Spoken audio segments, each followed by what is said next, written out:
আসসালামু আলাইকুম বন্ধুরা, কেমন আছেন সবাই? আজকে আপনাদের সাথে শেয়ার করব ডাটা, আলু আর চিংড়ি মাছ দিয়ে একটি তরকারি রেসিপি। এখানে আমি চিংড়ি মাছ নিয়েছি, ডাটা এবং আলু সমান সাইজের করে কেটে নিয়েছি। সবগুলো একসঙ্গে আমি ধুয়ে নিয়েছি। এর উপরে দিয়ে দিলাম চিংড়ি মাছ, হলুদ, তারপরে দিয়ে দিয়েছি মরিচের গুঁড়া, দিয়ে দিলাম তেল, লবণ। সব উপকরণগুলোকে এবারে হাত দিয়ে আলতো করে সুন্দর করে মাখিয়ে নিতে হবে। মাখানো হয়ে গেলে চুলায় বসিয়ে দিয়েছি, একটি ঢাকনা দিয়ে ঢেকে দিলাম। ঢাকনা দিয়ে ঢেকে দেওয়ার পরে কিছুক্ষণ কুক করে এটাকে ঢাকনা উঠিয়ে আবার একটু নেড়ে চেড়ে দিলাম।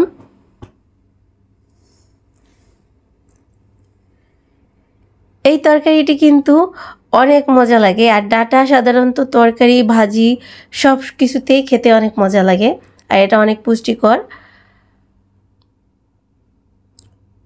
আর চুলার আঁচটা আমি এবার একটু বাড়িয়ে দিলাম যেন ভালো করে কুক করা হয়, কেননা ডাটা থেকে পানি ঝরে আসছে, আর এজন্য চুলার আঁচটা বাড়িয়ে দিলে নিচ থেকে লেগে যাবে না, আর তরকারিটা খুব দ্রুত সিদ্ধ হবে।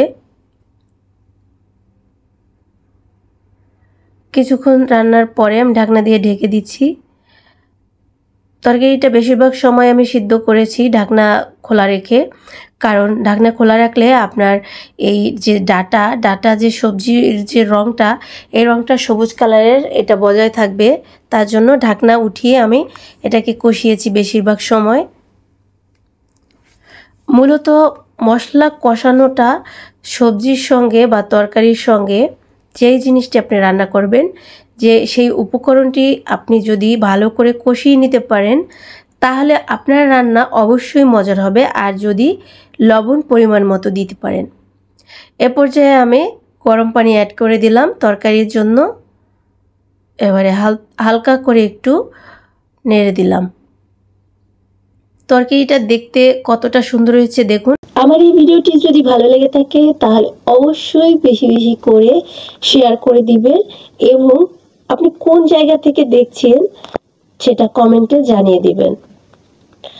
যারা এখনো পর্যন্ত আমাকে অনেক অনেক সাপোর্ট করেছেন এবং পাশে আছেন, তাদের প্রতি অনেক অনেক ভালোবাসা। আজকের রেসিপিটি কেমন হলো সেটা বলবেন, এবং পরবর্তীতে অন্য যে কোন কোন রেসিপি দেখতে চান সেটাও কমেন্টে জানাতে পারেন। আমার তরকারিটি হয়ে গেছে, ফাইনাল লুক দেখুন। এই তরকারি দিয়ে গরম গরম ভাত যে কতটা মজার, সেটা যারা এই ধরনের তরকারি পছন্দ করেন তারাই একমাত্র বুঝে।